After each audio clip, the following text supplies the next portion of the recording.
Buenas tardes y bienvenidos al seminario web en español de hoy, cómo los cuidadores latinos pueden apoyar a los adultos mayores con diabetes. Mi nombre es Lilian Lagos y soy su anfitriona por hoy. El seminario web de hoy es presentado por la Unidad de Servicios de Apoyo y Cuidadores aquí con la agencia del área de Fairfax sobre el envejecimiento.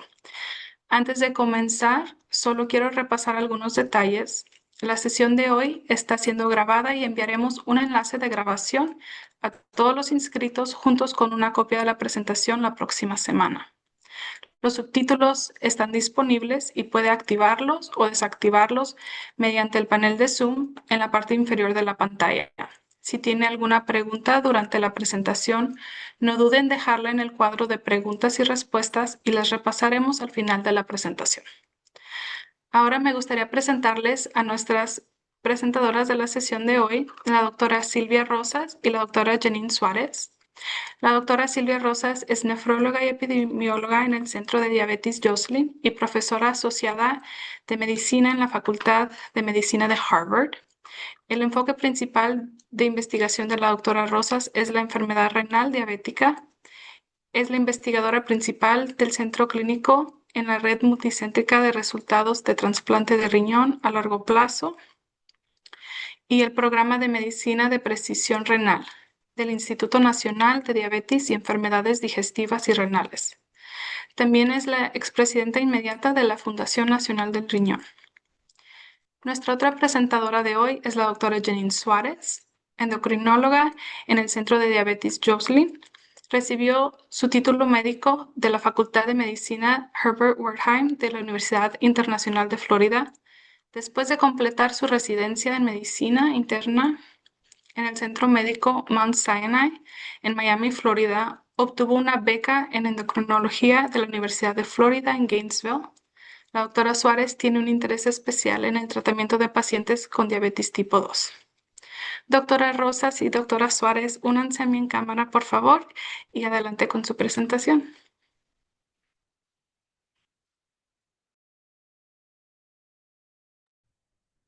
Eh, Buenos días, yo soy la doctora Suárez, voy a estar presentando hoy.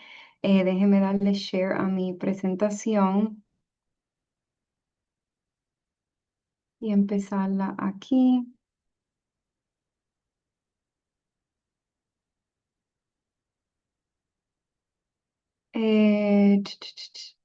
¿Lo pueden ver bien o lo ven como con notes? ¿Ahí lo ven bien?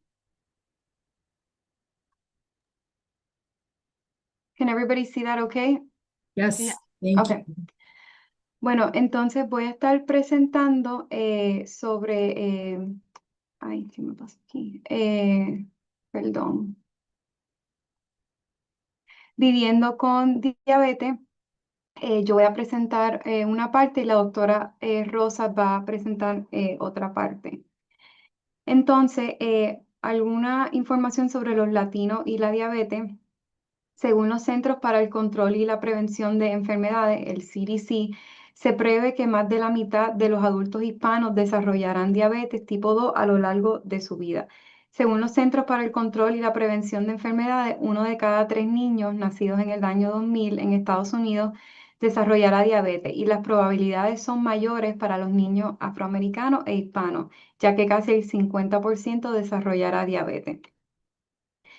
Según la Asociación Estadounidense de Diabetes, o el ADA, las tasas de diabetes diagnosticadas en adultos según su raza o origen étnico son las siguientes, pero lo que quiero resaltar aquí es que un 11,7 de los adultos hispanos tienen diabetes, para que lo vean en comparación a otro origen étnico y en comparación a adultos blancos no hispanos. Algunos desafíos socioeconómicos que vemos en los latinos que tienen diabetes. Las personas latinas tienen un mayor riesgo de desarrollar diabetes, en particular diabetes tipo 2, y por lo tanto son más propensas a tener diabetes no controlada y complicaciones de la diabetes. Y ya existen muchas barreras, desafortunadamente, para que los pacientes latinos obtengan atención para su diabetes. Esto incluye idioma, inseguridad alimentaria, asequibilidad de los medicamentos y navegar por el complejo sistema de salud médico. ¿Quién debe hacerse la prueba de detección de diabetes? En general, eh, eh, adultos que tengan sobrepeso o obesidad con al menos un factor de riesgo, como enseñé aquí. Esto incluye raza o etnia de alto riesgo, afroamericanos, latinos, nativos americanos, asiáticos americanos o isleños del Pacífico, enfermedad cardiovascular, hipertensión, colesterol alto o inactividad física. Así que si tienen sobrepeso o obesidad con uno de estos factores, deberían hacerse prueba de detección de diabetes o todos los adultos a partir de los 35 años anualmente. ¿Cómo se puede detectar la diabetes? Lo más común es, lo más fácil es con la hemoglobina A1C, es una prueba de sangre que mide su nivel promedio de glucosa en la sangre durante los últimos 2 a 3 meses. Como pueden ver aquí a la derecha, un nivel normal es que el número está en menos de 5,7.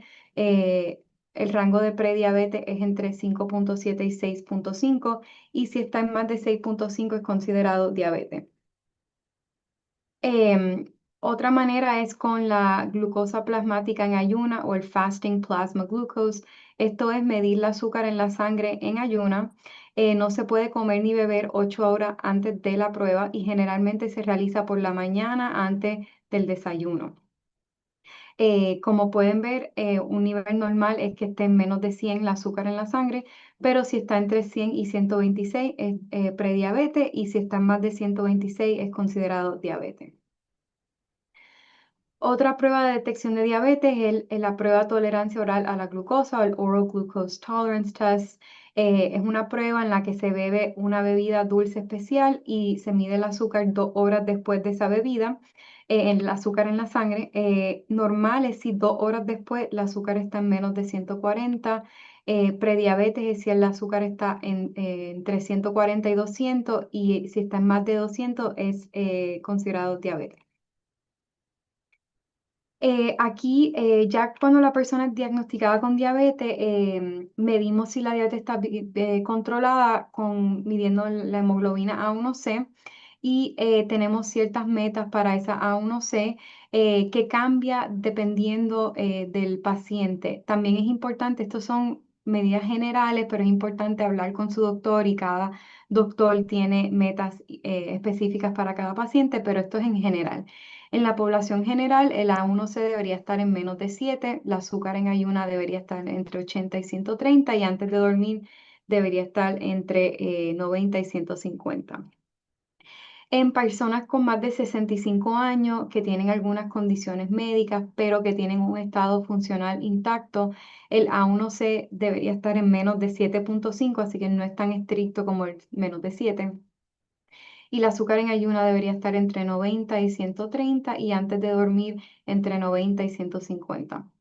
Pero en personas con que son mayores de 65 años y tienen varias condiciones médicas, si tienen deterioro cognitivo o si dependen de alguien para su estado funcional, el A1C debería estar entre 8 y 8,5, en ayuna debería estar entre 90 y 150 o entre 110 y 180 y antes de dormir más o menos entre 100 y 180 dependiendo de las metas. Em, Síntomas de diabetes no controlada, si hay alguien que quizás no sabe que tiene diabetes o quizás alguien que tiene diabetes, pero por alguna razón u otra el azúcar no está bien controlada, estos son algunos síntomas que pueden tener, como orinar con frecuencia, sentir mucha sed, sentir mucha hambre, incluso comiendo, fatiga extrema, visión borrosa, cortes o moretones que tardan en sanar, pérdida de peso, incluso comiendo, o hormiguero, dolor o entumecimiento en las manos o los pies. Em, en general hablamos de la diabetes tipo 2, pero quiero hablar sobre otros tipos de diabetes y la diabetes tipo 1 es una destrucción autoinmune de las células del páncreas y generalmente resulta en una deficiencia absoluta de insulina y estos pacientes necesitan insulina varias veces al día para controlar su azúcar.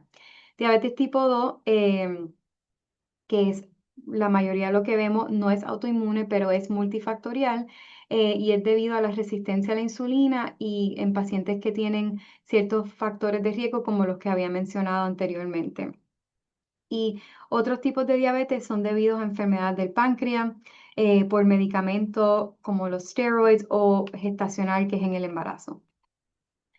Algunas complicaciones de diabetes están algunas en inglés, pero pueden ver por la gráfica.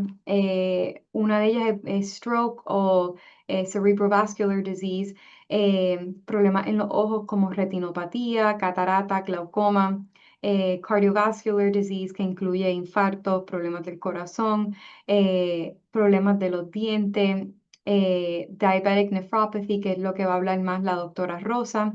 Peripheral vascular disease, que es daño a las arterias en las piernas, que después puede resultar en daño también a los nervios de las piernas, que son diabetic neuropathy, y eso en conjunto puede causar problemas en los pies. Los pacientes no se dan cuenta si se cortan o entonces desarrollan úlceras y eventualmente puede resultar en amputaciones.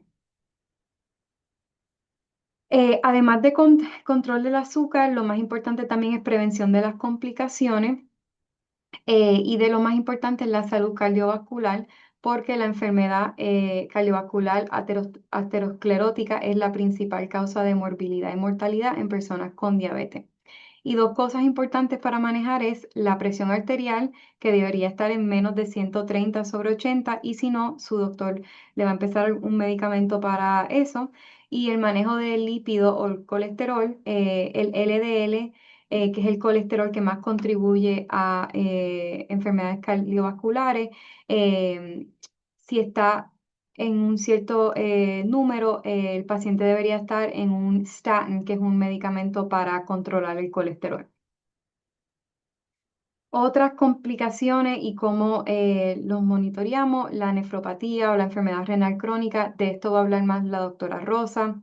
La retinopatía. Es recomendado hacer un examen de vista cuando la persona es diagnosticada con diabetes, y anualmente se deberían hacer un examen dilatado de la vista. Para chequear para neuropatía, su doctor debería hacer una vez al año un examen de monofilamento para chequear la sensación de los pies. El paciente debería chequearse también regularmente los pies, asegurarse que no se haya cortado o lastimado. Y si hay alguna preocupación de algún problema en los pies, es recomendado ver un podiatra. Comiendo bien con diabetes, voy a hablar primero en general de algunas recomendaciones y les enseño algunas cosas más específicas, pero en general se debería comer vegetales sin almidón como base del plato, proteínas magras y fuentes vegetales de proteína, carbohidratos de calidad como vegetales con almidón, frutas, cereales integrales y leche baja en grasa. Tratar de añadir la menos azúcar posible, grasa saludable, menos alimentos procesados y agua o bebidas sin calorías. En general se recomienda, esto es el plate method, que la mitad del plato debería ser vegetales sin almidón o los non-starchy vegetables, carbohidratos, y una cuarta parte debería ser carbohidratos, perdón, y otra cuarta parte debería ser proteína, y beber agua o una bebida con 0 calorías. No voy a entrar en detalle sobre cada uno, pero estos son ejemplos que les tengo aquí de referencia de vegetales sin almidón. Ejemplares de proteínas magras, incluyendo proteína de animales y proteína a base de planta. Carbohidratos, quizás esto es lo más que confunda a la gente, pero aquí hay algunos ejemplos, incluyendo granos integrales, verduras con almidón, frijoles y legumbres, frutas y frutas secas, productos lácteos. Y como mencioné, tratar de siempre beber agua o bebida baja en calorías. Pueden beber té sin azúcar, café sin azúcar, sparkling water, club soda y soda de dieta o otras bebidas de dieta, pero siempre es preferible beber agua. Aquí le incluí un link que se llama, de la American Diabetes Association, se llama Plan My Meals, y puede ayudar también. Hay información en español que enseña muchas recomendaciones sobre la comida. Ahora voy a hablar del chequeo de azúcar. Son las personas que padecen de diabetes tipo 1 o que usan insulina regularmente, deben regularmente chequearse sus niveles de azúcar en la sangre. A lo largo del día, el azúcar siempre va a cambiar, va a subir o bajar dependiendo de ciertos factores. Esto es algo esperado y que es afectado por muchas cosas, pero si sube o baja dentro de su rango objetivo, probablemente el paciente no podrá notarlo y no causará muchos cambios, pero si está debajo de su rango objetivo, puede volverse peligroso. Su doctor o su proveedor le dirá con qué frecuencia debería revisar el nivel de azúcar en la sangre, pero en general se chequea antes de cada comida, al hacer ejercicio, por la noche antes de dormir y en cualquier momento que el paciente no se sienta bien. ¿Cómo se chequea el azúcar? En general usamos, le puedo enseñar en el próximo slide, un glucometer y con test strips o las tiras reactivas y algo para pullar el dedo. ¿Cómo se hace? Después de lavarse las manos, inserte una tira reactiva o el test strip en el medidor. Use el dispositivo de punción en la yema del dedo para extraer una gota de sangre. Mantenga el borde de la tira reactiva sobre la gota de sangre y espera el resultado y su nivel de azúcar en la sangre va a salir en la pantalla del medidor. Aquí algunos ejemplos. En el medio aquí está el glucómetro. Esta es la tira reactiva o el test strip. Entonces se usa, dependiendo de la máquina, se usa o el pinchador o la lanceta para pullar la yema del dedo y así extraer la sangre. Aquí un ejemplo de un blood glucose meter kit que es de Walmart, que se ve el glucómetro para apoyar la lanceta y el medidor y los test strips en esta botella.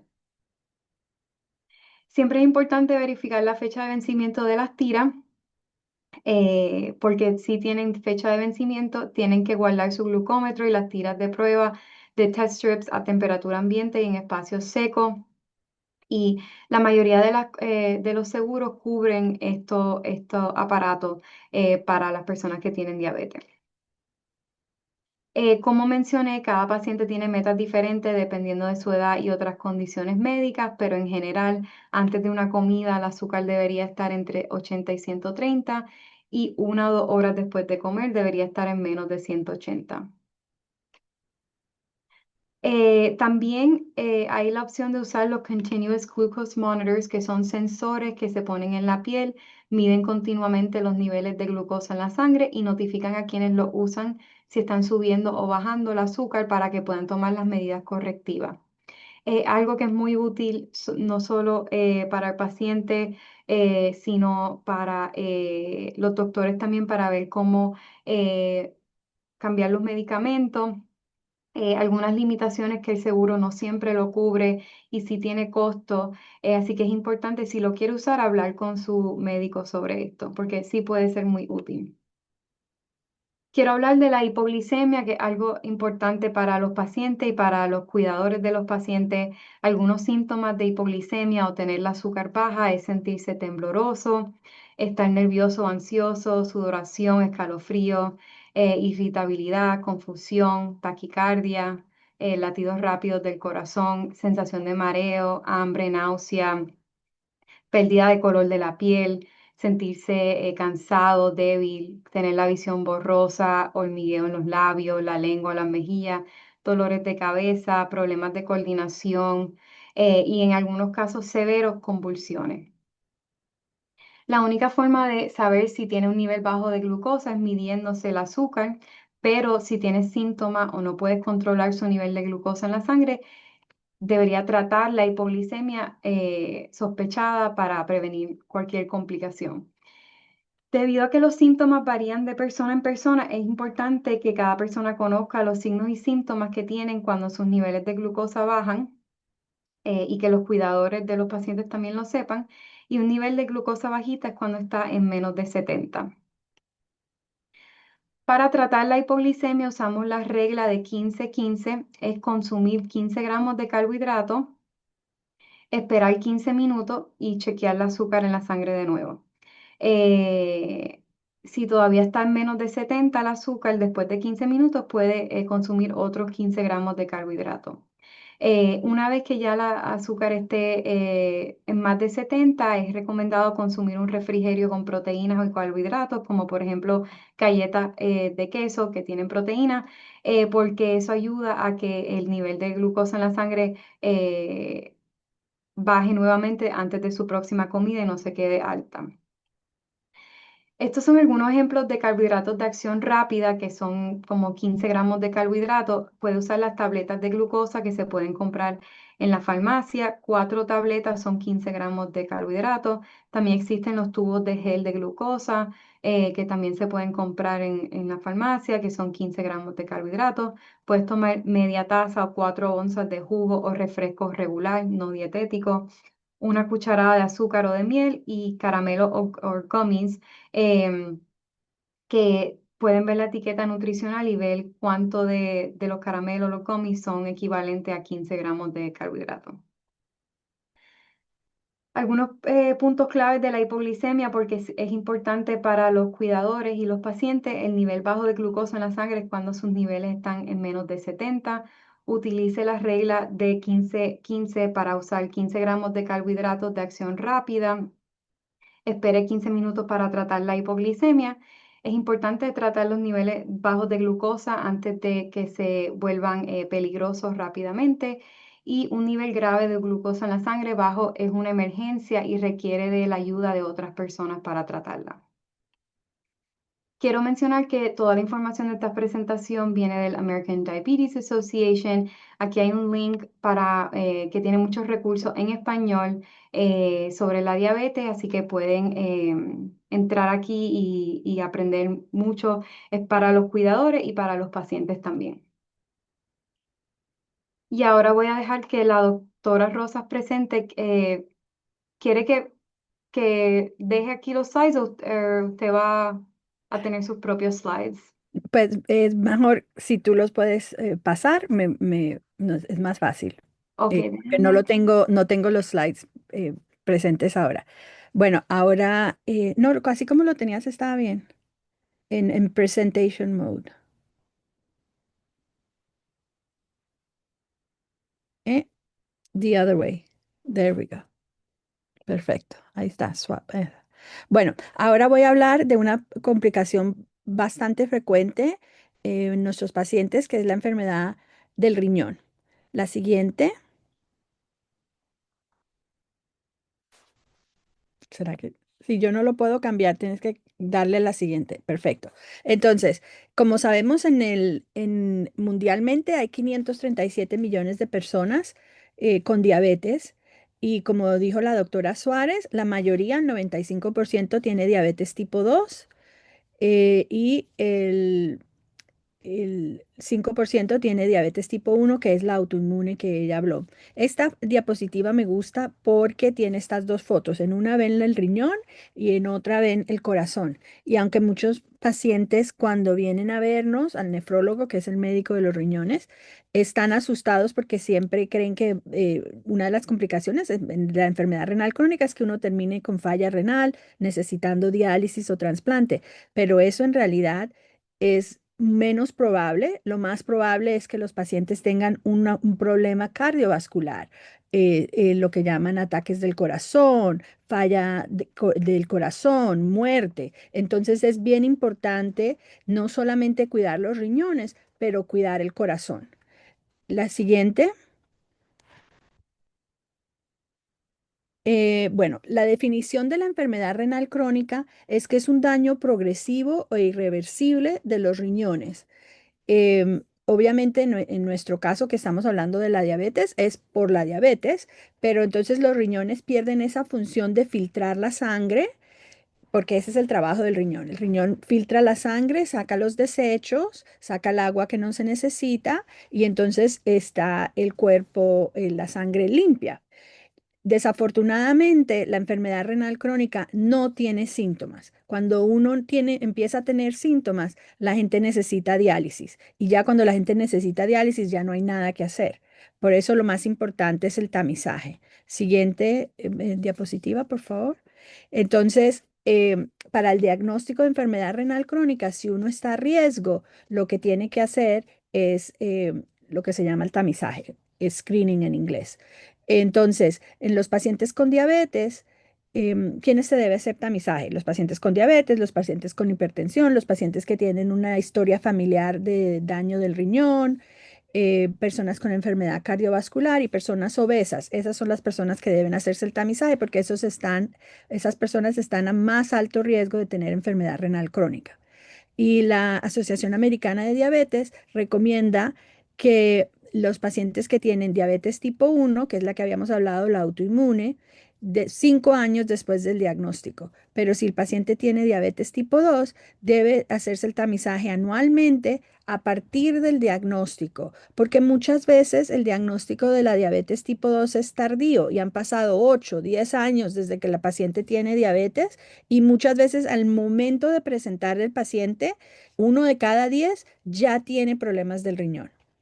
Entonces, ¿cómo se hace el tamizaje? Hay dos exámenes. Uno es de sangre, que se llama la creatinina. La creatinina viene del músculo y se filtra en el riñón. Y porque se filtra en el riñón, sabemos que cuando no se filtra suficiente y empieza a subir la creatinina, entonces el riñón no está funcionando como debería. Y el segundo examen se llama la albuminuria o albúmina en la orina. Y la albúmina en la orina es una proteína que medimos en la orina y eso nos deja saber, normalmente no debería existir, pero si empieza a haber albuminuria en la orina, significa que esos filtros están dañados, que ya tienen huecos y están dejando pasar la albuminuria. Entonces, el diagnóstico de la enfermedad renal crónica puede ser una alteración en esa tasa de filtración glomerular. Esa creatinina se pone en una fórmula y esa tasa de filtración glomerular nos dice cuánta sangre limpia el riñón en cada minuto y normal es de 100 a 120. Y entonces hay una fórmula que se inventaron los matemáticos que usamos nosotros en clínica. Entonces, la definición es una tasa de filtración menos de 60 o una albuminuria más de 30. Y debe pasar por más de 3 meses. Entonces, eso se llama enfermedad renal crónica. La siguiente diapositiva. Y entonces, aquí se ve en un lado, en el lado izquierdo, esa tasa de filtración glomerular, o sea, se sacó la sangre, la creatinina, y en el mismo laboratorio sale, en las siglas en inglés se llama GFR, Glomerular Filtration Rate, pero en español se llama TFR, tasa de filtración glomerular, ¿ok? Entonces, falla renal es menos de 15, ahí pueden ver leve, moderado y severo, ahí están los números como deben ser, pero también bien importante que vean la albuminuria, que son las columnas. Una albuminuria más de 30 es anormal y por eso usted puede tener una tasa de filtración glomerular normal, pero si tiene una albuminuria severa, tiene enfermedad renal y como ve, ya están en el anaranjado. El verde es normal, el amarillo está a riesgo leve, el anaranjado es moderado y el rojo es severo. O sea, por eso les quiero mostrar que uno puede tener la tasa de filtración normal, pero si tiene albuminuria, usted ya puede tener riesgo moderado. Y obviamente en esta foto es riesgo de falla renal, pero se ve igual si está mirando para enfermedad cardiovascular, se ve muy parecido el diagrama. Esto lo llamamos el heat map. Bueno, el siguiente, por favor. ¿Y por qué usamos esa fórmula de la tasa de filtración glomerular? Es porque de acuerdo a la edad y al género, que es lo que se usa en esa fórmula, con la misma creatinina, uno puede tener, si uno es una mujer de 75 años, usted puede tener un estadio 3. eh, pero si es un hombre joven, usted puede estar en estadio 2. Entonces sí pueden ver que es diferente de acuerdo al género y a la edad de los pacientes. Entonces el mismo número no significa lo mismo en diferentes pacientes. La siguiente. Bueno, entonces por eso hablamos de esta tasa de filtración glomerular. Es importante porque las complicaciones del riñón no, están basados en qué tan mala la función del riñón es. Mientras menos función tiene, más anormalidades tiene. El riñón produce la hormona que va a la médula ósea, que hace los glóbulos rojos. Esa hormona se llama eritropoyetina. Entonces, por eso muchos pacientes que tienen enfermedad renal crónica desarrollan anemia. Eh, el riñón también metaboliza la vitamina D y la pone más activa. Entonces, cuando el riñón no funciona, eso no existe. Y entonces el calcio se baja, el fósforo pone más alto y la gente tiene lo que se llama hipertiroidismo. Entonces, eso también, a medida que se baja la tasa de filtración glomerular, ese tipo de complicaciones también se aumentan. Ya había hablado de que el riesgo de enfermedad cardiovascular también aumenta a medida que la tasa disminuye. Y también es importante que muchos medicamentos, incluyendo los antibióticos que son tan comunes, tienen que modificarse de acuerdo al valor de la tasa de filtración glomerular. Entonces, por eso es tan importante no saber el número de la creatinina, pero saber la tasa de filtración glomerular. La siguiente. Y todo como varía, ¿sí me entiendes? Ahí está, lo pongo ahí porque ustedes ven, esta es un diagrama de una persona que vemos en clínica de hace tiempo, pero sí ven que la tasa de filtración sube y baja, eso es bastante normal. Pero usted ve que en los 10 años o algo así que estamos mirando a este paciente, con el tiempo, ve dónde empezaron y dónde van ahora. O sea que con el tiempo ha disminuido, pero el numerito puede subir y bajar y eso es bastante normal y eso lo vemos todo el tiempo. La siguiente, por favor. Y lo mismo es con la tasa de la albúmina, la albuminuria. Esta es la albúmina en la orina y si pueden ver que sube y baja, pero si uno mira todos los años seguidos, usted puede ver que con el tiempo ha estado subiendo. Entonces, este paciente empezó, ha tenido 2 veces que ha estado menos de 30, pero en general ha subido y ahora tiene una albuminuria moderada en el 220 categoría. Bueno, la siguiente. Entonces, por eso no es importante verlo en un momento dado, pero también mirar la progresión sobre el tiempo. Estos son pacientes, es un estudio en México, pero quería mostrar que la prevalencia es bastante alta. En este estudio que hicieron un tamizaje de gente de alto riesgo, el 30%, que es lo que esperamos, tienen ya problemas del riñón. Y como les digo, muchos de ellos, había muchos en estadio 1, pero sí ven que hay bastantes en estadio 3 y 4, que es bastante severo el daño. La siguiente, por favor. Pero lo más interesante o triste de esto es que la mayoría vieron a un médico, las 3/4 partes habían visto a un médico una vez por lo menos en el año anterior y nadie les había dicho que tenían problema del riñón. Entonces, por eso es que nos gusta, o por lo menos yo por eso participo en este tipo de programas, porque quiero levantar la alerta sobre problemas del riñón, porque como he dicho varias veces, no hay síntomas. Entonces, si no se hace el tamizaje, usted no sabe cómo están sus riñones. La siguiente. Bueno, y aquí era solamente para mostrar y me voy a mirar en la última columna donde dice modelo 2. Quería mostrarles y es muy parecido la mortalidad total, la mortalidad cardiovascular y la mortalidad no cardiovascular. Pero lo que quería mostrarles es que el paciente con diabetes tiene la misma mortalidad del paciente sin diabetes, si no tiene complicaciones. Si tiene complicación del riñón, ahí es que viene el 9. Esa es la diferencia que hace en mortalidad aumentada si tiene solo enfermedad del riñón. Pero si usted tiene diabetes y enfermedad del riñón, esa mortalidad aumenta 23, o sea, 3 veces más grande. Entonces, por eso es tan importante prevenir. La prevención es vital. La siguiente, por favor. Y entonces aquí vemos en estas gráficas, una es la enfermedad cardiovascular y si pueden ver dónde está el 30, si ve el 30, entre sí, el 30 a 300, está ahí en esa gráfica gris, que es lo que usamos. Menos de 30 es normal, está en blanco y más de 300 es bien severa, también está en blanco, o sea que el gris es el moderado. Y ustedes pueden ver que es prácticamente una línea recta. Si usted tiene más de 30, sube su riesgo de muerte cardiovascular. Y esto es con la albuminuria. La siguiente, por favor. Siguiente.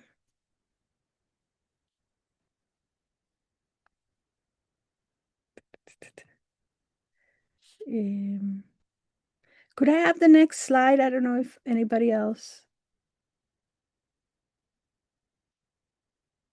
Dr. Rosas, is this the end of you all's PowerPoint? I can see if I can, okay. Ah, there we go. Ok.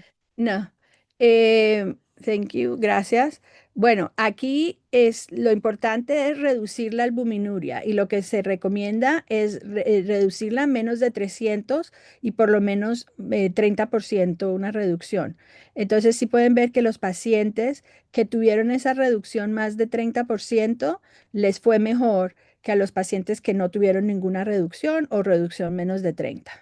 Y esto es para enfermedad renal. O sea, los que reducen la proteína en la orina les va mejor. Por eso no es reducción de la orina, de proteína en la orina, la albuminuria que estamos hablando, que es lo que se debe medir. Esa es es de lo más importante que hay que hacer. La siguiente. Pero la albúmina en la orina no tiene síntomas. A veces los pacientes dicen que ven que la orina le hace espuma, como si fuera cerveza. A veces ven eso, pero muchas veces, a veces los pacientes no se dan cuenta porque no miran la orina, yo creo, porque sí se ve como espumoso. Bueno, lo que quería mostrar acá era que en los Estados Unidos, los latinos em, cuando hacen unos cortes transversales, la prevalencia de los estadios tempranos es mucho menor, pero cuando van a falla renal, estamos dos veces más eh, likely, estamos dos veces más, estamos más a riesgo que la gente blanca de tener enfermedad renal crónica. Y como tenemos menos de los estadios tempranos, significa es que vamos mucho más rápido a terminar en falla renal comparado de la gente blanca, pero también los afroamericanos y los eh, nativos americanos también no les va bien tampoco. La siguiente. Bueno, en esta quería mostrar ese punto. Este es un estudio que se llama MESA. Esta es la gente que cuando entraron en el estudio no tenían enfermedad del riñón y a través del estudio vieron cuánto progresaron. Entonces, si pueden ver lo mismo que les había mostrado. Los afroamericanos y los latinos son los que desarrollan más la enfermedad renal crónica del riñón. La siguiente. Y todos los latinos que estamos en Estados Unidos, los dominicanos y los puertorriqueños, nos va peor. Ahí está, si ve, esto es la pérdida anual y si pueden ver que los dominicanos y los puertorriqueños son los que más pierden función del riñón a través del tiempo. La siguiente. Aquí esto es para mostrar que a medida, comparado con la gente que no tiene diabetes, la gente que tiene diabetes, la enfermedad renal crónica es despaciosa, toma mucho tiempo y por eso me voy a enfocar en el que tiene diabetes más de 20 años, que ese es el que tiene esas rayitas que parece una cebra, por decir algo. La última aquí con las rayitas más juntas. Entonces, si pueden ver que cuando una persona tiene diabetes más de 20 años, prácticamente más del 40% tiene daño el riñón. Porque, por lo que digo, progresivo, despacioso. Cuando tienen menos de 10 años, solo el 20%. Cuando tienen entre 10 y 19, la tercera parte. Y aquí podemos ver qué tipo de daño es. Esta es la albúmina to creatinine ratio, que es la albuminuria que yo he estado hablando. Muchos tienen albuminuria en la orina, pero pueden ver que muchos también tienen la tasa de filtración glomerular menos de 60, que es la que nos da esas complicaciones que les había hablado antes. La siguiente. Y bueno, otra cosa que es bien importante es que a muchos de nuestros pacientes no solamente tienen diabetes, pero también tienen hipertensión. Y muchas veces esa hipertensión eh, saben que están hipertensos, muchas veces no se pueden tratar y muchas veces o no se trata completamente, no está controlada. La meta de la presión es 130, menos de 130/80. Entonces, cualquier cosa encima de eso daña el riñón. Entonces, por eso es como todo, no es solamente una cosa, el paciente normalmente tiene diabetes, también puede ser que está obeso, también tiene hipertensión, no hace ejercicio, la dieta no es adecuada, entonces se aumentan los riesgos de que al paciente no le va a ir bien con el riñón. La siguiente.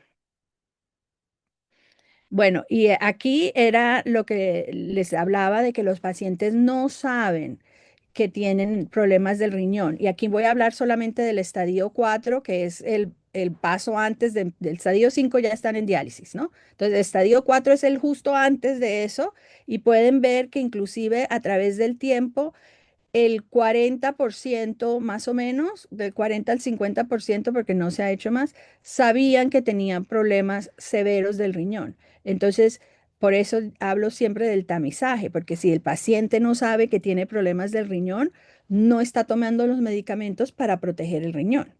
La siguiente. Entonces, esta información que les mostré anterior y esta también es de un programa que tiene el gobierno que se llama NHANES, donde miran el control de la diabetes en los Estados Unidos. Y aquí vemos el oscurito es los blancos, el anaranjado es la gente afroamericana y los azules son los latinos, que en este caso son los mexicoamericanos, que son 2/3 partes de los latinos en Estados Unidos. Y básicamente mostrando que quiero que se enfoquen aquí en la parte abajo donde dice hemoglobina A1C, que con el tiempo se ha mejorado el A1C, pero en los latinos no tanto como en los otros. Sí lo ven que sí ha bajado un poquito, pero no mucho con el tiempo. Acuérdense que la doctora Suárez dijo que para la mayoría de los pacientes la hemoglobina A1C debe ser menos de 7. Y aquí pueden ver que la última vez que miraron esto era 8. Entonces no estamos bien controlados.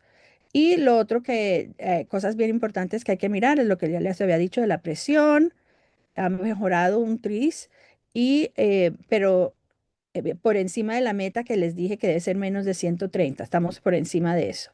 Y aquí está el colesterol. Entonces, todas esas cosas son importantes. Estas medicinas que se llaman los inhibidores de la ECA, esto en inglés les dicen RAS, son las medicinas que terminan en IL, ramipril, lisinopril, o las que terminan en TAN, irbesartan, valsartan, telmesartan, todas esas son se usan para proteger el riñón. Usan para la presión también, pero para los pacientes que tienen problemas del riñón, lo usamos para disminuir la albuminuria y la presión dentro del riñón. Y sí se pueden dar cuenta que los latinos, que somos este azulito aquí, clarito, no estamos en los Estados Unidos no todos los reciben, que deberían, o sea, está más o menos en 60%, pero los latinos, más o menos el 40% están en esas medicinas. Bueno, la siguiente, por favor. Entonces, esto es para mostrarles lo que les digo, reforzar lo que había dicho antes, que en los Estados Unidos, 43% de las personas aparecen en la sala de emergencia diciendo no me siento bien, tengo náusea, vómito, me pica, tengo la piel seca, me siento fatigado, no tengo ánimos, estoy comiendo menos. Y cuando le chequean la sangre, tienen la creatinina altísima y ya no hay nada que hacer, ya tienen es solamente que empezar diálisis y ver cómo van, el 43%. Por eso es tan importante hacer el tamizaje. La siguiente, por favor. Entonces quería hablar que deben ir a las instituciones cerca de ustedes. Esto es en el Joslin. Nosotros tenemos una iniciativa de diabetes para los latinos que involucra no solamente la educación y el cuidado de la diabetes, pero la investigación, educación profesional y un enlace a la comunidad. Pero hay varias partes en los Estados Unidos que tienen este tipo de asistencia y entonces deben mirar qué hay en su comunidad para que se pongan en contacto con ellos. La siguiente. Esto era, hay varios libros, incluyendo este libro que se llama Cuidado su diabetes, pero hay varias cosas en español, como le mostró la doctora Suárez, que para enseñar a nuestros pacientes a comer sano, a qué medicamentos deben estar, cómo se miden el azúcar, la actividad física, etcétera. La siguiente.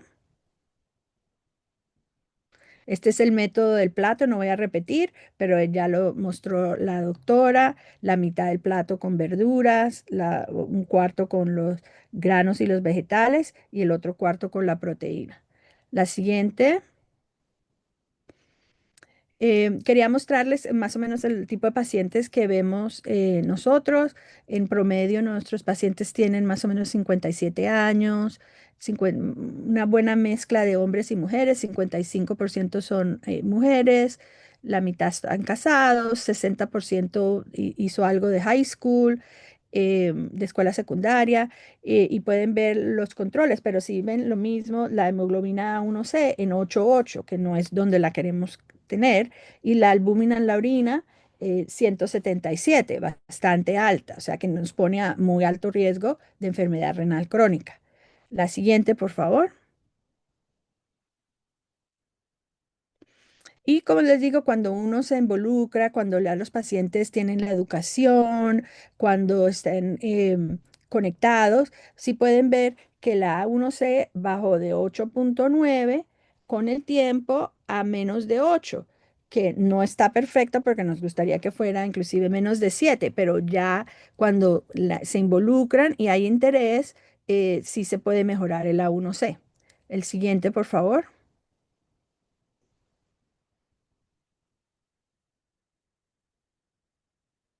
Bueno, este es el tipo de cambios que había, básicamente mostrando que los cambios se pueden ver en cualquier subgrupo. El siguiente, y estos son cambios en el A1C. Entonces, lo importante es la prevención, como todo, la prevención. Entonces, ya he hablado del control de la presión, menos de 130/80. Si usted fuma, por favor, deje de fumar.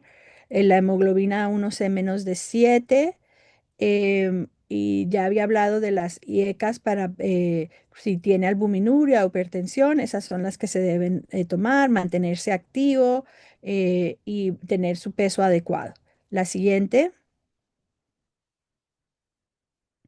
Ya cuando la persona tiene nefropatía diabética, debe comer bajo en sal y no comer un alto en proteína. O sea, debe comer proteínas, pero no alto en proteínas. Y y el resto todo es similar a lo que ya había hablado. Lo siguiente.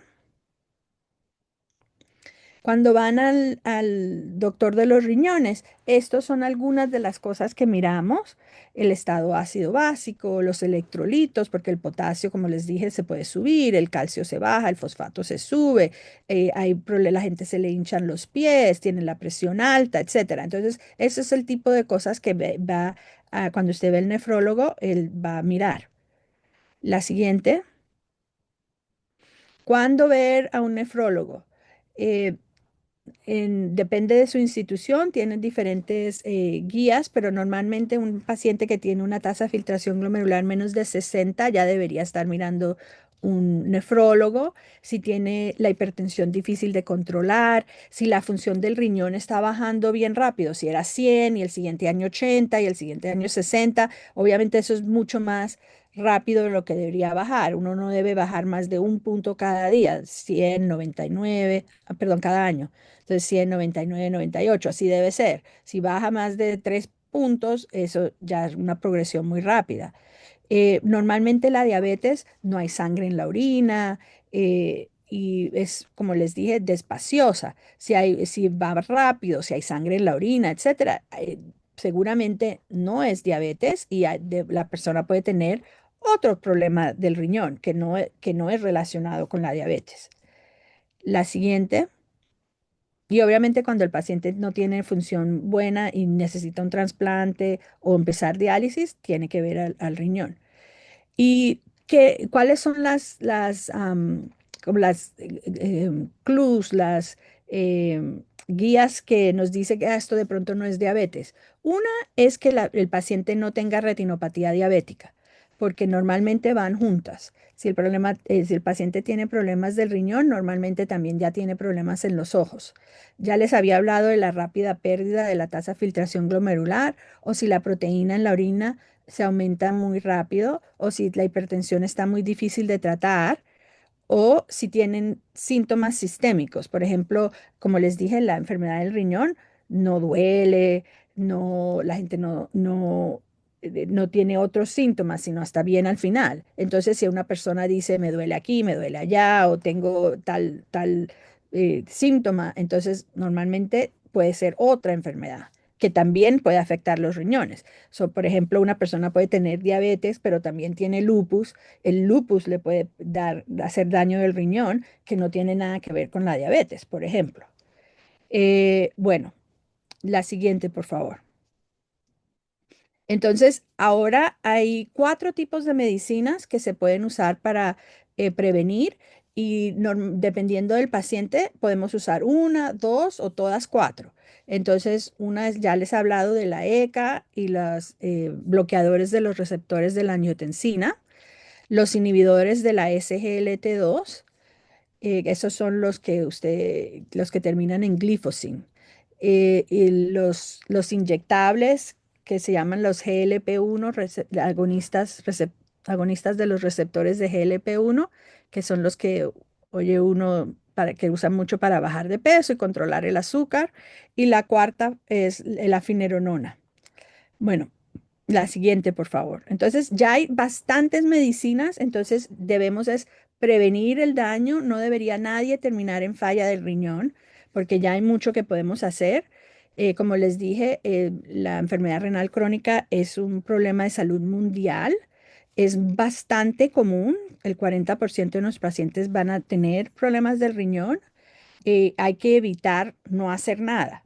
Sí, porque eso no nos va a llevar a ningún buen sitio. Y ahora, como les dije, hay bastantes medicamentos para el tratamiento, así que por favor hágase el tamizaje y vea a su médico a ver si usted tiene daño del riñón y ver cómo se puede tratar. Aquí creo que es mi última diapositiva, ¿sí? Entonces, muchísimas gracias. No sé si hay preguntas.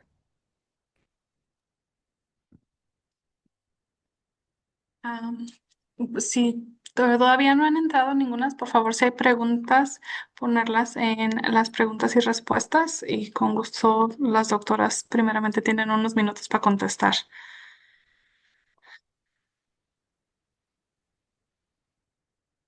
No sean tímidos.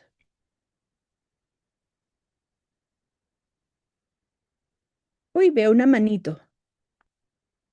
No sé, pero no veo quién es. ¿Tienen cómo escribir la pregunta? Ah, sí, ya la vi. ¿Cómo controlar el estrés? Ah, eso sí no sé. Yo, no, siempre creo que hacer ejercicio. Hacer el ejercicio ayuda mucho al estrés. He oído que la meditación, yo no lo hago, pero siempre digo, ah, ¿será que debo empezar a hacer eso? Pero no sé si la doctora Suárez tiene alguna. Añadiría también dormir bien, asegurarse que su calidad o sea, su sleep esté bien, que duerman por lo menos 7 a 8 horas por la noche. Eso también puede contribuir mucho al estrés y a muchos otros problemas de salud. Sí. También hay una pregunta sobre la copia de la presentación. Tengo entendido que van a recibir copia. Eso nos dijeron al principio. Entonces, miren su correo, no sé cuándo va a ser, pero eso oímos que sí va a pasar. ¿Alguna otra pregunta?